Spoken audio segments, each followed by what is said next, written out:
یہ جو دن چل رہے ہیں وہ ہمارے ہاں ہمارے حکمران کہتے ہیں مزید سخت فیصلے کرنے پڑیں گے۔ میں نے کہا تمہارے لیے تو آسان ہے، اس لیے کہ تم تو جس دفتر میں بیٹھ کے فیصلہ کرتے ہو اس کی تو بتی کوئی نہیں جاتی، تمہیں کیا پتا ہو، وہاں تو اے سی بھی 1 منٹ کے لیے بند نہیں ہوتا۔ یہ تو اس سے پوچھو باپ سے کہ جو عید سے پہلے اپنی بیوی سے مشورہ کر رہا ہے کہ عید آ گئی ہے، اگر بیٹی کے گھر کپڑے نہ بھیجے تو اس کی ساس باتیں کرے گی۔ اللہ کے بندوں میں سے جو عالم ہیں وہ رب سے ڈرتے ہیں، تو دینی تعلیم اس کی معلومات حاصل کرنے کی کوشش کریں، صحیح کریں۔ قرآن مجید کی ایک آیہ کریمہ کا کچھ حصہ جو میں نے تلاوت کیا، اس میں اللہ کریم نے فرمایا اپنے محبوب سے، کہا وَقُلْ رَبِّ زِدْنِی عِلْمًا، اے محبوب آپ میری بارگاہ میں یہ دعا مانگیں، آپ یہ عرض کریں کہ اے رب میرے علم میں اضافہ کر دے، اے مالک میرے علم میں اضافہ کر دے۔ بہت ساری چیزیں ایسی ہوتی ہیں جن کی زیادتی ٹھیک نہیں ہوتی، وہ زیادہ ہو جائیں تو نقصان کرتی ہیں، لیکن علم ایک ایسی چیز ہے کہ جس کے بارے میں رب کریم نے کہا کہ محبوب آپ دعا مانگیں کہ آپ کو زیادہ علم دیا جائے۔ اور پھر علم ایک ایسی چیز ہے کہ کوئی بھی آدمی یہ دعویٰ نہ کرے کہ میں نے بڑا حاصل کر لیا ہے، میری اب تکمیل ہو گئی ہے، میں اب مکمل ہو گیا ہوں۔ جن کو اللہ نے غیب کے خزانوں کی کنجیاں دی ہیں نا، ان سے بھی رب کریم نے کہا ہے کہ محبوب آپ دعا کریں کہ مالک میرے علم میں اضافہ کر دے۔ تو جب وہاں تک یہ بات ہے تو پھر عام آدمی کو بھی چاہیے کہ وہ اپنی معلومات میں اضافے کا شوق پیدا کرے۔ اور تیسری بات یہ کہ جو حضور کے علم شریف پر بات کرتے ہیں وہ بھی اس آیت سے سیکھیں کہ حضور کا علم تو ہر روز رب اس میں اضافہ فرما رہا ہے، تو ہر روز اضافہ ہو رہا ہے۔ وَلَلْآخِرَةُ خَيْرٌ لَكَ مِنَ الْأُولَىٰ، ہر روز ترقی ہو رہی ہے حضور کے علم شریف کی بھی۔ تو ہمارے ہاں زیادہ تر لوگ بات اس لیے سیکھتے ہیں کہ میں کوئی کہیں سے مسئلہ سیکھوں گا پھر جا کے اپنی مسجد کے امام کو تنگ کروں گا کہ وہاں تو میں یہ سن کے آیا ہوں تو یہاں یہ کام کیوں نہیں ہوتا۔ میں کوئی بات سیکھوں گا تو پھر میں اس سے بحث کا دروازہ کھولوں گا۔ علم کا مطلب ہی اپنے آپ کو سنوارنا ہے، معلومات حاصل کرنے کا مطلب یہ کہ آپ کے عمل میں پختگی آئے، آپ کے کردار میں پختگی آئے، آپ نے جو سیکھا ہے آپ اس کے مطابق اپنے آپ کو ڈھالیں۔ مسلم شریف میں موجود ہے، نبی پاک صلی اللہ علیہ وسلم نے دعا مانگی ہے، اے اللہ میں اس علم سے تیری پناہ مانگتا ہوں جو علم تو ہو پر نفع والا نہ ہو۔ جس بندے کے علم نے اسے نفع نہیں دیا، وہ کچھ سیکھ نہیں سکا اس سے، تو اس کا علم کسی کو کیا نفع دے گا جب خود سے اس نے۔ اور صوفیہ کرام تو فرماتے ہیں کہ جو لوگ بڑی معلومات حاصل کر لیں، بڑی باتیں سیکھ لیں، پنچایت میں کسی کو بولنے نہ دیں، گھر میں کسی کو بولنے نہ دیں، بہت سارے لوگ تو علماء کو بھی مشورہ دیتے ہیں، بڑی باتیں کرے لیکن عمل کے لحاظ سے بندہ زیرو ہو تو اہل دل فرماتے ہیں اس کی صحبت سے بچو۔ اسے بڑا پتہ ہے، بڑی باتیں آتی ہیں، بڑی باتیں کرتا ہے، لیکن گفتگو کی حد تک تو بہت بڑا ہے، عمل کے معاملے میں صفر ہے۔ بہت سارے لوگ مسجد کے حجرے میں میٹنگ ہو رہی ہوتی ہے اور وہ لمبی لمبی دلیلیں اور مشورے دے رہے ہوتے ہیں، نماز کا ٹائم آ جائے تو اٹھ کے چلے جاتے ہیں، کہتے ہیں میں اپنے محلے دی مسیتیں پڑھنی ہے۔ کئیوں کو کام یاد آ جاتا ہے۔ فرمایا کہ شخص کے پاس معلومات بڑی ہوں لیکن عمل کے معاملے میں بندہ زیرو ہو تو اسے بچنا کیوں؟ اس لیے کہ اگر پڑھا لکھا آدمی بے عمل ہونا تو وہ اپنی بے عملی پر بھی دلیلیں پیش کرتا ہے، وہ کہتا ہے میں یہ کام نہیں کرتا تو یہ میرے پاس دلیل ہے، وہ تو بے عملی کو بھی مزین کر دے گا معاذ اللہ۔ تو دینی تعلیم ایک تو حاصل اس لیے کریں کہ ہم نے اپنے آپ کو سنوارنا ہے، اور دوسرا علم کا شوق طبیعت میں ہو۔ دیکھیں نا، اللہ کے حبیب صلی اللہ علیہ وسلم نے فرمایا ہے کہ جو علم کے رستے پہ چل پڑا وہ جنت کے رستے پہ چل پڑا ہے۔ جمعوں میں، محفلوں میں کانوں کے ذائقے کے لیے نہ آئیں، اس لیے آئیں کہ میرے علم میں، میرے عمل میں یہ کوئی اضافے کی بات بنے گی، میں کوئی نصیحت حاصل کروں گا تو میرے دل کا زنگ اترے گا، ہمارے ہاں یہاں لوگ مزے کے لیے آتے ہیں اور آج کل لوگ فوٹو کے لیے آتے ہیں.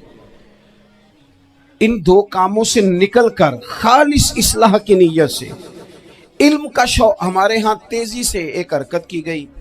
علماء کا وقار خراب کیا گیا اور لوگوں کو دینی علوم سے دور کیا گیا. اور اس میں بعض بیچارے واعظین اور خطباء نے بھی کردار ادا کیا جب جعلی پیر کی تعریفیں کھول کے کی اور اسے پتہ نہیں کہاں تک. یہ اسٹیج ہوتے ہیں نا، ان میں کوئی بندہ اچھا لگے بھی تو اس کے لیے دعا کرنی چاہیے، تعریفیں نہیں کرنی چاہیے.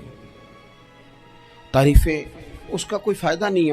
اس بندے کو تو دعا کا فائدہ ہے. اگر آپ کو اچھا لگ رہا ہے تو اسے دعا دیں، اس سے زیادہ کچھ نہیں کریں. اور ہمارے ہاں جناب وہ نقیب محفل بیچارے کی شامت آ جاتی ہے اگر تعریفیں تھوڑی کرے تو کہتے ہیں تو نام ہی نہیں لینا ہوں. اور بھائی اس کے نام لینے سے آپ کا قد اونچا ہوتا ہے.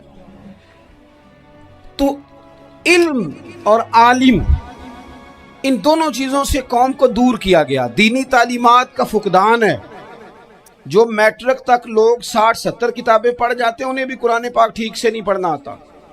دور کیا گیا. آپ مجھے بتائیے، چلیں ایک مسجد ہی آپ دیکھ لیں، اس مسجد کے اندر اگر ایک طرف ایک عالم دین مشکات شریف کھول کے بیٹھے ہوں، حدیث پاک کا درس ہو رہا ہے، یا بحر شریعت کھول کے بیٹھے ہیں، فقہی مسائل بیان کیے، اور اسی مسجد میں ایک بابا جی جبہ پہن کے تگڑا سا بڑی سی پگڑی باندھ کے اور 500 دانے والی تسبیح لے کے بیٹھے ہیں. اب ایک بندہ اندر آتا ہے تو وہ کدھر جائے گا؟ عالم کی طرف کہ بابا جی کی طرف؟ وہ کیوں جا رہا ہے بھلا بابا جی کی طرف؟ وہ اس لیے کہ ہم نے اسے یہ بتایا ہی نہیں کہ جس طرح سبحان اللہ سبحان اللہ سبحان اللہ پڑھنا عبادت ہے نا، اسی طرح دارابا پڑھنا بھی عبادت ہے. اسے ہم نے بتایا نہیں کہ جب تک علم کے رستے میں رہنا بھی عبادت ہے. جب تک اسے یہ سمجھ نہیں نہ آئے گی کہ جس طرح وظائف کی کتاب پڑھنا عبادت ہے، اسی طرح مشکات شریف پڑھنا بھی عبادت ہے، حدیث بخاری کا درس لینا بھی عبادت ہے، مسلم شریف کی احادیث پر اپنے اساتذہ سے بیٹھ کر دروس پانا بھی عبادت ہے. جب تک یہ پورا مزاج دیکھیں نا، نبی پاک صلی اللہ علیہ وسلم نے فرمایا رات کی ایک گھڑی بھر دین سیکھ لینا ساری رات نفل پڑھنے سے بہتر ہے. اب ہمیں سمجھنا چاہیے کہ کتاب پڑھ کے بھی بندہ رب رسول تک پہنچ سکتا ہے. کتاب و سنت رستہ آسان کرتے ہیں، لیکن ہمارے ہاں کیا مزاج دیا گیا ہے؟ بابا جی کے پاس چلو، ضرور جائیں بابا جی اگر نیک ہیں تو منع کوئی نہیں کر رہا، لیکن جو سوچ ہمیں حضور نے دی ہے ہم نے اسی کی سوچ کے مطابق اپنے معاملات کو ترتیب دینا ہے نا. اب ایک بات میں نے آپ سے پوچھی اور آپ نے کہا قوم ساری بابا جی کی طرف جائے گی. حدیث پاک کس طرح ہے؟ اللہ کے محبوب مسجد شریف میں تشریف لائے، دونوں جانب لوگوں کے حلقے بنے ہوئے ہیں، لوگ بیٹھے ہوئے ہیں. ایک حلقے میں لوگ اللہ کی یاد کر رہے ہیں، ذکر ہو رہا ہے. ایک حلقے میں بیٹھ کے ایک عالم کتاب و سنت کا درس دے رہے ہیں، ایک صحابی اور باقی سن رہے ہیں. خاص توجہ کریں نوجوان میری بات پر. رسول کریم صلی اللہ علیہ وسلم دونوں کے بیچ کھڑے ہو گئے اور کریم نے فرمایا دونوں محفلیں خیر کی ہیں، دونوں ہی حلقے خیر کے ہیں. اور پھر حضور فرمانے لگے مجھے چونکہ رب نے استاد بنا کے بھیجا ہے، میں چونکہ معلم بن کے آیا ہوں، یتلو علیکم آیاتنا ویزکیکم، میں چونکہ کتاب و سنت کی تعلیم کے لیے آیا ہوں. یہ لفظ کہتے کہتے حضور اس جماعت میں بیٹھ گئے جو دین پڑھ اور پڑھا رہی تھی. حضور وہاں بیٹھے جہاں بات دین کی ہو رہی، جہاں لوگوں کو اللہ رسول کی بات بتائی جا رہی. تو جمعے میں وقت پہ آئیں، اپنی دینی معلومات مضبوط کریں اور اپنے لیے مضبوط کریں. میں آپ کو بڑے درد سے یہ بات عرض کرتا ہوں، اگر دن میں 100 لوگ مسئلہ پوچھتے ہیں نا شریعت کا، تو ان میں 95 لوگ وہ ہوتے ہیں جو طلاق کا مسئلہ پوچھتے ہیں. والد صاحب نے، بیٹی کے والد صاحب نے 2 مہینے پہلے آرڈر دیا ہوتا ہے فرنیچر کا. بیٹے کی شادی ہو تو مہینہ پہلے شیروانی والے کو بھی کہنا پڑتا ہے، گاڑیاں بک کرانی پڑتی ہیں، میرج ہال بک، یہ سارے لوازمات ہم کرتے ہیں. سارا کچھ کیا، گاڑی سے گھر بسنا ہے، میرج ہال سے بسنا ہے، فرنیچر سے بسنا ہے. ہم نے سارا کچھ ان کو بتایا، لیکن کاش 2 گھنٹے بچی کسی معلمہ کے پاس جاتی، بچہ کسی استاد کے پاس جاتا، نکاح طلاق کے مسئلے بھی سیکھتے. میں دعوے سے کہتا ہوں اگر ہمیں پتہ چل جائے کہ 3 طلاقیں اکٹھی نہیں دینی چاہیے، کیونکہ دے دیں تو ہو جاتی ہیں، اگر ہمیں سمجھ آ جائے کہ نہیں دینی چاہیے، یہ مسئلہ بیان ہو، اور یہ والے مسئلے ہم محفلوں میں بھی نہیں بیان کر سکتے، اس لیے کہ لوگ کہیں گے مسئلہ تو وہ بیان کریں جس پہ نعرے لگیں گے، آپ قوم کو یہ کیا بتا رہے ہیں، یہ تو چھوٹا عالم بتاتا ہے معاذ اللہ اس طرح کی باتیں، تو بڑی بڑی کوئی نقطے کی بات بتائیں۔ اور اس طرح ہمارے ہاں وہ 1 گھنٹہ پہلے نہیں کہتے تگڑے ہو جو میں جملہ دینے لگا، وہ پتہ نہیں جملہ آ رہا ہے کہ ایٹم بم آ رہا ہے، تیار ہو جاؤ، جو میرا جملہ ضائع نہ کرنا، ادھر بھاگ کے چلا گیا ادھر بھاگ کے آ جاؤ، اللہ جانے وہ جس طرح کبھی لگتا ہے نا پٹاری سے، اللہ جانے کیا نکلے گا، میں جملہ دینے لگا ہوں۔ تو میں کہتا ہوں تو آرام سے بیٹھ کے بھی جملہ دے دے، تیرے جملے سے کیا نکلے گا، اور تو جملہ نہ دے ہمیں کوئی آیت دے، تو جملہ چھوڑ ہمیں کوئی حدیث پاک سنا، یعنی ہر نقیب، ہر خطیب، ہر نعت خواہ اٹھ کے کہتا ہے سارا قرآن ہی حضور کی تعریف ہے، اور بھئی اگر سارا قرآن حضور کی تعریف ہے تو چند آیتیں پڑھ دے، پھر تو نے پڑھی تو ایک بھی نہیں اور تو کہتا جا رہا ہے سارا قرآن ہی حضور کی تعریف ہے، یہ والی تعریف بھی تو سنانا قوم کو، جو یہ بچے ان کے استاد انہیں سکھا رہے ہیں اور یہ سیکھ رہے ہیں، اس طرف بھی تو سفر کریں۔ تو میرے عزیز اگر لوگوں کو مسائل کا پتہ چلے تو سینکڑوں گھر بچ جائیں تباہ ہونے سے، بڑے بڑے گھر بچ جائیں، لیکن مسائل نہیں آتے۔ میرے پاس مسئلہ پوچھنے کے لیے کچھ لوگ آ گئے، تو 4-5 سال کا بچہ بھی تھا جس کے والد نے غصے میں اپنی بیوی کو 3 طلاقیں دی تھی، تو چھوٹا سا بچہ، کپڑے بھی پھٹے پرانے، اور حالت بتا رہی تھی کہ غریبی ہے۔ تو جب میں نے مسئلہ بتایا کہ 3 طلاقیں ہو گئی ہیں تو واپس جانے لگے، تو بچہ مجھ سے کہتا ہے دیہاتی آدمی تو کہنے لگا مولوی صاحب میری اماں تے نانی کہنی اسن پوچھ کے آئی آپ کہ ہن اسی لہدا لہدا ہی رہنا ہے۔ تو اس بچے کی نونہال کی وہ کیفیت دیکھی تو میں رو پڑا، میں نے کہا یار یہ بچہ بیچارہ ماں باپ کے ہوتے ہوئے یہ یتیموں جیسی زندگی گزارے گا کیونکہ باپ نے طلاق دے دی، کس طرح مسائل نہیں بتائے لوگوں کو، تعلیم سے آگاہی نہیں کیا۔ اور اس میں بہت بڑا ظلم ہے ان لوگوں کا بھی جو جنازے پہ کھڑے ہو کے تو کہہ دیتے ہیں، میری طرح کے لوگ اچھے علماء کی بات نہیں کرتا، وہ کہہ دیتے ہیں دیکھو جن لوگوں کو جنازہ نہیں آتا، بھئی آپ نے کس دن عشاء کے بعد کلاس لگائی تھی جنازہ سکھانے کی، یہ تو آپ نے کہہ دیا لوگوں کو قرآن جی ٹھیک نہیں آتا، تو یہاں تو بیچاری بیبیاں جن کو صحیح پڑھنا نہیں آتا وہ مشن بنا لیتی ہیں کہ میں نے اتنے 100 کو قرآن پاک پڑھانا ہے، بیوہ ہو گئی ہوں، طلاق یافتہ ہو گئی ہوں، ساری زندگی قرآن پڑھاؤں گی۔ ہم کیوں یہ مشن نہیں بناتے، کیوں اس طرف سفر نہیں کرتے؟ ایک تو دینی معلومات میں، دینی علوم میں اپنے آپ کو لگائیں اور ذوق پیدا کریں کہ جو چیزیں مجھے نہیں آتی میں نے وہ سیکھنی ہے، جو معاملات مجھے نہیں آتے میں نے ان کی طرف سفر کرنا ہے۔ ایک تو اپنا یہ مزاج بنائیں، اور جب آپ دینی علوم سیکھتے ہیں تو پتہ ہے کون سا منظر قائم ہوتا ہے؟ منظر وہ بنتا ہے کہ حضرت ابو ہریرہ بھی دین سیکھا کرتے تھے، حضرت عبداللہ ابن عمر بھی اصحاب صفہ میں رہا کرتے تھے، حضرت انس بن مالک بھی رہا کرتے تھے، اور ایسا منظر بنتا ہے کہ حضرت سیدہ خدیجہ الکبریٰ رضی اللہ تعالیٰ عنہ فرماتی ہیں سیدہ فاطمہ حضور کی گود میں بیٹھی ہوتی تھی اور نبی پاک سے باتیں پوچھتی تھی اور حضور انہیں بتا رہے ہوتے تھے، سیدہ عائشہ حضور سے دین کی باتیں پوچھتی۔ چوتھا حصہ ہماری فقہ کے اصول حضرت فاطمہ کی، حضرت عائشہ صدیقہ کی مرویات پر مبنی ہیں۔ اگر ہماری بچیاں چھوڑ دیں ڈائجسٹ پڑھنا، چھوڑ دیں ادھر ادھر کی مووی دیکھنا اور وہ کتاب و سنت پر آ جائیں تو بہت سارے مسائل ایسے ہیں جو الجھنے سے پہلے ہی سلجھے ہوئے ہوں۔ دینی تعلیم کا مزاج اور ذوق۔ اور دوسری آیت کریمہ میں نے تلاوت کی، اللہ کریم نے قرآن مجید میں فرمایا یا ایھا الذین آمنوا قوا انفسکم واہلیکم نارا، اے ایمان والو خود بھی دوزخ کی آگ سے بچو اور اپنے گھر والوں کو بھی بچاؤ۔ او والد، وہ ماں جو بچوں کو بھوک سے بچانے کے لیے محنت کرتی ہے، ان کو مایوسی سے بہت سارے ماں باپ ایسے ہوتے ہیں جن کے پاس کپڑے لینے کے پیسے نہیں ہوتے عید پہ، کیوں؟ عزیز بھائی جس طرح ہم اپنے بچوں کو دیکھیں، بہت سارے ماں باپ کے پاس گنجائش نہیں ہوتی، لیکن اس نیت سے کہ بچوں کے دل ٹوٹ جائیں گے، عید پہ کیسے گزارا کریں گے، مشکل سے بھی کپڑے خرید کے دیتے۔ اس طرح ہم اپنے بچوں کو بھوک سے، پیاس سے، مایوسی سے بچاتے ہیں، اس طرح ہمارے رب نے ہمارے ذمے لگایا ہے کہ تم اپنے بچوں کو کوشش کرو دوزخ کی آگ سے بچانے کی۔ حضرت عمر فاروق رضی اللہ تعالیٰ عنہ نے عرض کیا تھا، یا رسول اللہ صلی اللہ تعالیٰ علیہ وسلم، اس آیہ کریمہ کا معنی کیا ہے؟ تو محبوب کریم علیہ السلام نے فرمایا، عمر، جن چیزوں کا اللہ تمہیں حکم دیتا ہے تم اپنے گھر والوں کو ان چیزوں کا حکم دو، جن چیزوں سے رب رسول تمہیں منع کرتے ہیں اپنے گھر والوں کو ان سے روکو، اپنے گھر کے اندر نفاذ دین کرنے کی کوشش کرو۔ میرے بھائی، بہت زیادہ آزمائش ہے ہمارے گھروں میں، بے چینیاں ہیں، اضطراب ہے، بچوں میں سختی ہے، بہن بھائی ایک دوسرے کے ساتھ لڑتے ہیں، مزاجوں میں تلخی آ گئی۔ کیوں بھلا؟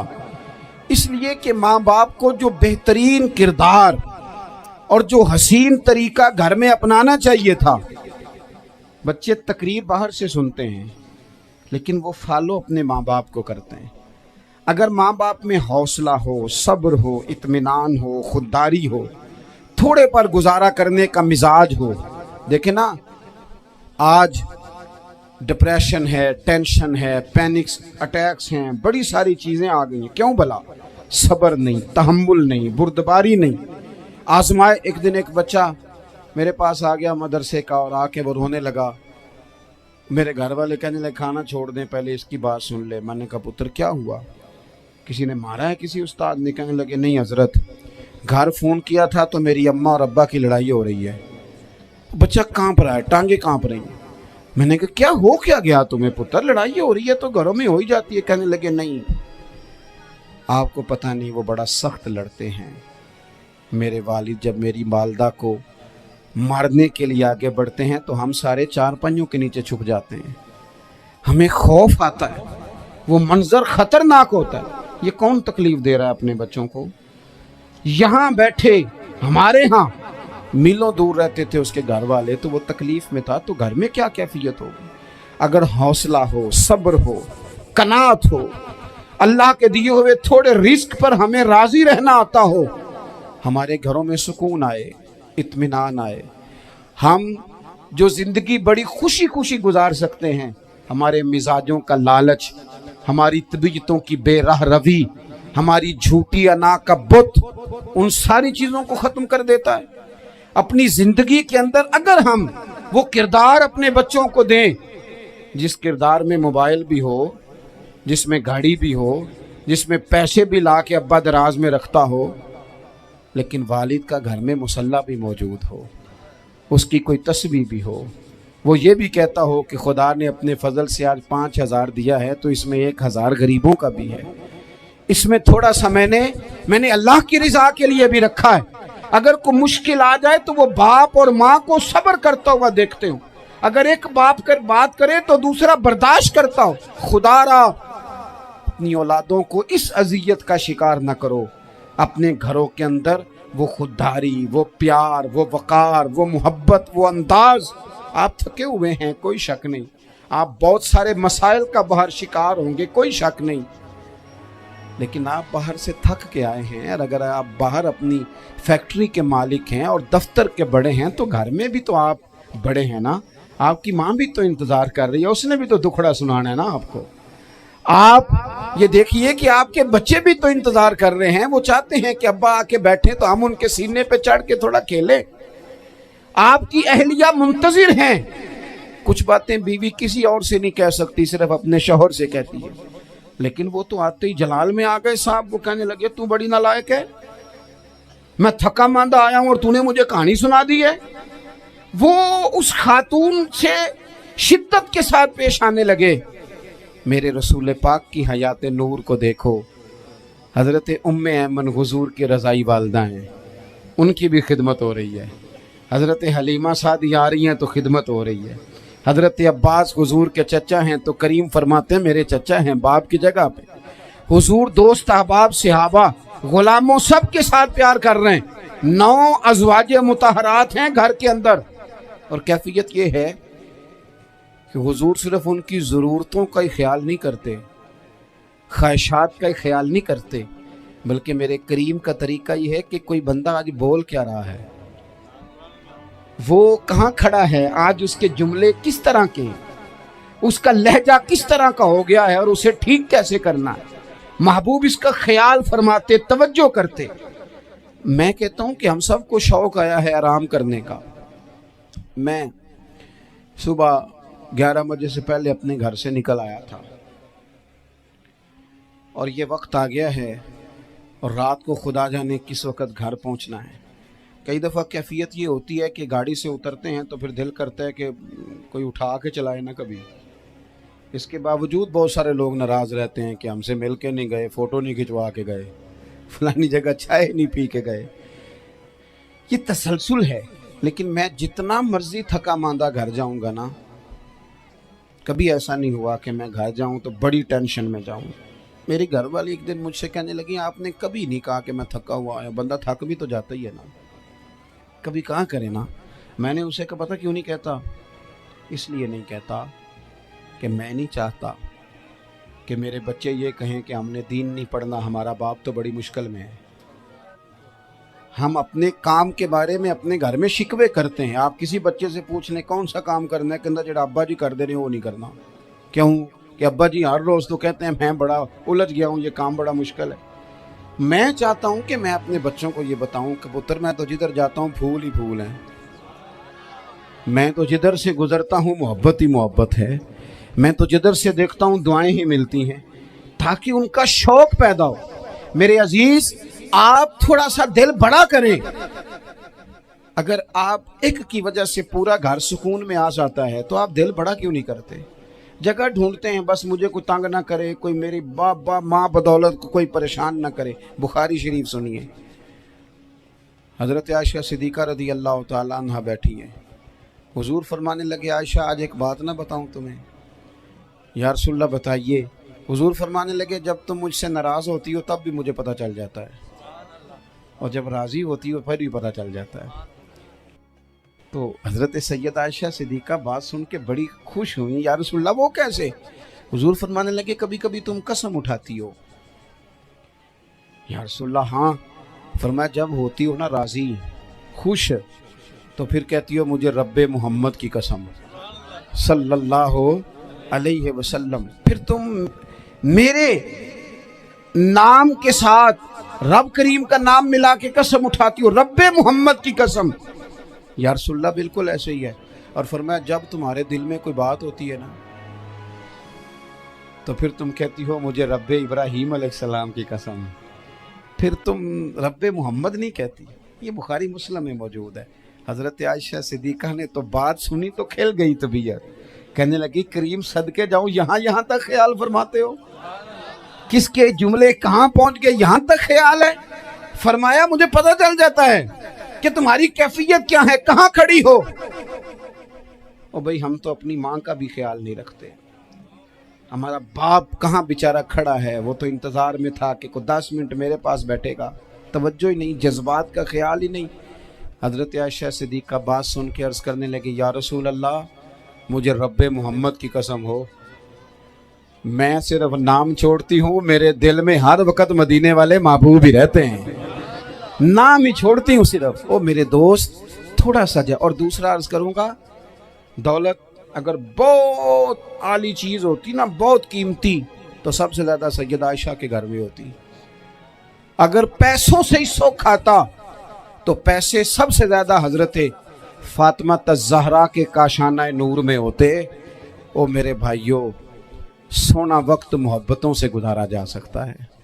او بھائی، میں نے تو اپنے گھر میں یہ دیکھا کہ میرے والد صاحب گرمی آتی تو فرماتے او لو بھائی تانوں پرواہ نہیں، میں تواڈے پڑھولے چ دانے پا دیتے نے تے تواڈی ماں نے مرتبہ نے چار پا دیتا ہے.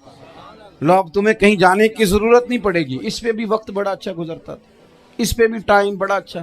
6 کھانے کھا کے بچے نخرے کر رہے ہیں. میں نے اپنے والد صاحب سے ایک دن کہا، میں کہ ابا جی تانوں پسند کی ہے؟ فرمان لگے پتر جے تو لگی ہوئے بھوک پھر تے ہر شے، اور اگر بھوک نہ ہو تو پھر نخرے ہی نخرے ہیں، پھر کیا پسند ہونا ہے. طبیعت نہیں. اپنے گھروں میں اپنے دوستوں میں اطمینان پیدا کریں، اضطراب سے باہر آئیں. اور ایک بات اور عرض کرنی ہے، یاد رکھنا تقریر باہر چلتی ہے، گھر میں نہیں چلتی. گھر میں عمل چلتا ہے. گھر جا کے آپ لیکچر دینا نماز پڑھا کرو، نماز پڑھا کرو، نماز پڑھا کرو، نماز پڑھا کرو، تو کوئی نہیں پڑھتے گھر والے۔ آپ گھر میں نماز خود شروع کر دیں۔ نبی پاک صلی اللہ علیہ وسلم نے فرمایا گھروں کو قبرستان نہ بناؤ، کچھ نفلی نمازیں گھر میں بھی پڑھا کرو۔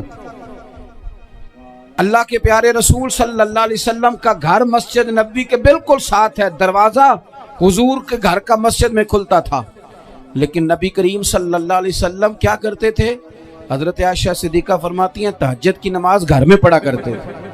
گھر میں حضور تہجد کی نماز پڑھتے، اگرچہ گھر میں دشواری تھی، کچھ عبادات، کچھ نمازیں گھر کے اندر بھی انسان پڑھے۔ آخری گزارش آپ حضرات سے کرنی ہے، اتنا بڑا مجمع ہے، اتنے سارے لوگ تشریف لائے ہیں، ایک گزارش آپ حضرات کی خدمت میں رکھ کے بس میں نے بات کو سمیٹنا ہے۔ دو باتیں میں نے آپ کی خدمت میں عرض کی ہیں، ایک تو دینی علم کا ذوق پیدا کریں، اور دوسرا اپنے گھروں میں تھوڑا ٹھہراؤ لائیں، تھوڑا سا اپنے، یہ بچوں کے دستار فضیلت کا اجتماع تھا اس لیے میں نے یہ بات عرض کی، اپنے گھروں میں تھوڑا حوصلہ قناعت لائیں۔ حضرت عائشہ صدیقہ رضی اللہ تعالیٰ عنہ فرماتی ہیں ایسا نہیں تھا کہ ہمارے گھر کے اندر مال نہیں آتا تھا، اللہ کے فضل سے بڑا کچھ آتا تھا، لیکن فرماتی ہم اثار کر دیا کرتے تھے۔ حضور کا مزاج اثار کر دینے کا ہے۔ یاد رکھنا، شمع سے اگر کئی شمع جل جائیں تو اس کی روشنی میں کبھی کمی نہیں آتی، ہزاروں دیے بھی جل جائیں تو یہ دیے ماند نہیں پڑتے۔ مہنگائی بڑی زور کی ہو گئی، غریب آدمی کی آزمائش بڑھ گئی، ہمیشہ مہنگائی سے غریب لوگ متاثر ہوتے ہیں۔ امیروں کی تو چیزیں مہنگی ہو جاتی ہیں، وہ تو سنگل انہوں نے جمع کی ہوتی ہیں، مہنگی ہوتی ہیں تو ڈبل میں بیچتے ہیں، غریب پستا ہے۔ لیکن دکھ کی بات یہ ہے کہ ہم ایک دوسرے کا ساتھ نہیں دیتے، مقروض ذہنی اذیت کا شکار ہے۔ 3 دن ہے نا عید کے، تو ایک جوڑے سے بھی گزارے جا سکتے ہیں، ایک سے بھی۔ اکثر لوگ تو ویسے ہی عید کی نماز پڑھ کے سو جاتے ہیں، اور جو بیدار بھی ہیں وہ بھی کپڑے بدل کر کے جانور کے ذبح میں مشغول ہیں۔ ہم نے اس عید پہ کوشش کرنی ہے کہ ہماری گلی میں، ہمارے محلے میں، ہمارے دائیں بائیں تھوڑا سفر کریں، بچوں کو دیکھیں، سرکاری سکول سے نکلتے بچوں کو دیکھیں، مساجد مدارس سے نکلتے بچوں کو دیکھیں۔ ہم نہ ایک ایک دو دو کا ساتھ دیں۔ یہ جتنی سیاسی جماعتیں کام کر رہی ہیں، جن کی حکومت تھی، جن کی ہے، پتہ نہیں کل کس کی آئے گی، میں تو ذاتی طور پر ان سے پورا مایوس ہوں۔ مجھے تو نہیں لگتا کہ جتنے لوگ آج تک حکومت کر چکے ہیں، بار بار آتے ہیں یا پچھلی حکومت گئی ہے، ان کے پاس کوئی پلان ہی نہیں ہے۔ یہ تو بیچارے ایک دوسرے کی ٹانگیں کھینچنے کے علاوہ نہ کچھ کر سکے ہیں، نہ امید ہے کچھ کریں گے۔ لیکن غریب کی تکلیف بڑھ گئی ہے۔ میرے پاس 20 لوگ آتے ہیں، آتے تو وہ دعا کا کہنے ہیں، آتے تو صرف یہ بتانے ہیں کہ اس مشکل میں ہوں، دعا کرنا۔ لیکن دوستو، لوگوں کی باتیں سن کے بڑی تکلیف ہوتی ہے۔ ہم کیا کسی کی مدد کر سکتے ہیں؟ ہمارے لیے تو مدارس چلانے مشکل ہیں، لیکن لوگ اذیت کا شکار ہیں، ذہنی کرب کے نیچے لوگ آ گئے، اتنی بڑی اذیتیں کھڑی کر دی گئی ہیں۔ تھوڑا تھوڑا دیکھو، 2 کا کھانا 3 بھی تو کھا ہی سکتے ہیں نا، 3 کا کھانا 4 بھی تو کھا ہی سکتے ہیں نا۔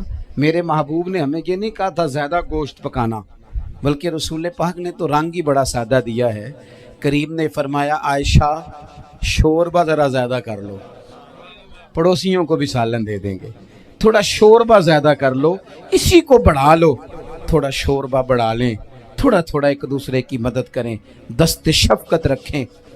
گلیوں میں سنسان لوگ، اب تو لوگ ایک دوسرے سے دکھ بھی نہیں کہتے، وہ کہتے ہیں دینا کسی نے ہے کچھ نہیں، اور تماشا الگ سے بن جائے گا۔ دوستو، ہم نے خود ایک دوسرے کا ہاتھ بٹانا ہے۔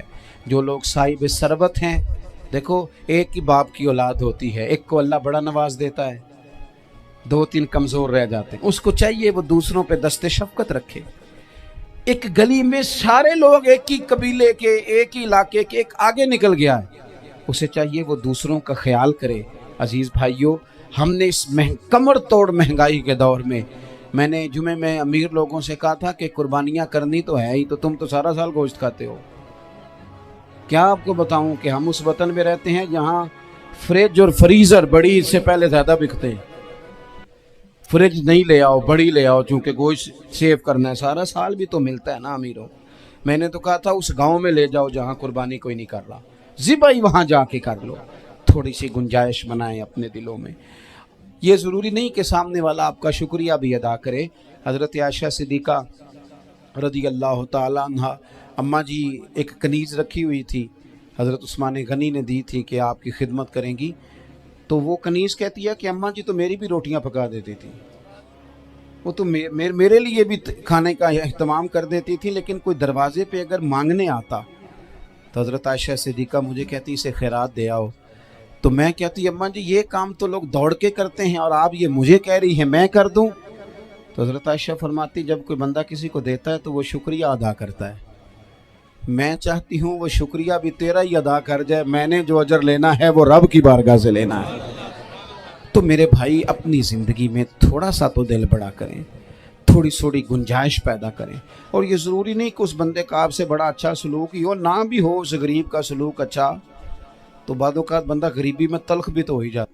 بعض اوقات انسان پہ غربت زیادہ آ جائے تو اس کی طبیعت بھی تو، بیمار آدمی سخت بھی تو ہو جاتا ہے. تو میری آپ سے یہ گزارش ہے کہ یہ جو دن چل رہے ہیں وہ ہمارے ہاں ہمارے حکمران کہتے ہیں مزید سخت فیصلے کرنے پڑیں گے. میں نے کہا تمہارے لیے تو آسان ہے، اس لیے کہ تم تو جس دفتر میں بیٹھ کے فیصلہ کرتے ہو اس کی تو بتی کوئی نہیں جاتی. تمہیں کیا پتا ہو وہاں تو اے سی بھی 1 منٹ کے لیے بند نہیں ہوتا. یہ تو اس سے پوچھو باپ سے کہ جو عید سے پہلے اپنی بیوی سے مشورہ کر رہا ہے کہ عید آ گئی ہے، اگر بیٹی کے گھر کپڑے نہ بھیجے تو اس کی ساس باتیں کرے گی. یہ چھوٹی عید گزری تھی نا، تو ہمارے ہاں کچھ لوگ سمجھتے ہیں کہ سخاوت صرف رمضان میں ہی کرنی ہے، اور رمضان میں ثواب زیادہ ہے، ورنہ راشن ونڈن والے لوگ کو عیدوں بعد بھی بھوک لگ دیجئے. عید کے بعد بھی اسی طرح ہی غریب کے ساتھ پیٹ ہوتا ہے، لیکن توجہ نہیں. ایک تو ذوق علم پیدا کریں، ایک اپنے گھر میں اطمینان کا ماحول لائیں. تیسری گزارش یہ ہے کہ مہنگائی اور سختی کے اس دور میں اپنے مسلمان بھائیوں کا، عزیزوں کا، اہل محلہ کا ہاتھ بٹائیں، پیار کریں. اللہ کے حضور دعا ہے اللہ ہماری اس حاضری کو قبولیت کا شرف عطا کرے. آخر دعوانا ان الحمدللہ رب العالمین.